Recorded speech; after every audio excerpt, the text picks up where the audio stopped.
কথা বলবো না, আমি সোজা বুবুর সাথে কথা বলবো, যাকে ছোটবেলা থেকে বুবুকে ডেকে এসেছি সেই বুবুর সাথে কথা বলবো। আমি কথা বলবো বঙ্গবন্ধুর মেয়ের সাথে, আমি শেখ হাসিনার সাথে না, আমি বঙ্গবন্ধুর মেয়ের সাথে কথা বলবো। এটা আমার দাবি।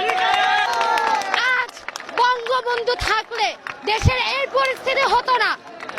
আমরা কোনোভাবে দেশের ইতিহাসকে অসম্মান করি না, করব না, কিন্তু সে আন্দোলনটা কোটা নিয়েছিল, সেই কোটাটাকে পুরো রাজনৈতিক দলেরা এটাকে পুঁজি করে বিভিন্ন রকমের আক্রমণ চালিয়েছে, বিভিন্ন রাজনৈতিক দল ঢুকিয়েছে, যেমন জামাত, শিবির, বিএনপি। তারা ভেবেছে, তারা বলছে সরকার পতন।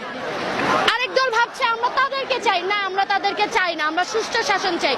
আমাদের এটা শোকের মাস, এটা আগস্ট মাস, সামনে 15ই আগস্ট। আমরা আমাদের ইতিহাস ভুলে যাব না, আমাদের ইতিহাস থেকে আমাদের অনুপ্রেরণা, আমরা ইতিহাস থেকে অনুপ্রেরণা জাগিয়ে এখন রাজপথে 1952, 1969, 1966, 1971, 1975 সেই ইতিহাস থেকে আমরা রাজপথে। এই রাজপথ আমরা ছাড়বো না। আমাদের ইতিহাস আমাদের অনুপ্রেরণা জাগায়, আমাদের ইতিহাস আমাদেরকে ন্যায় অন্যায়ের কথা বলতে শিখিয়ে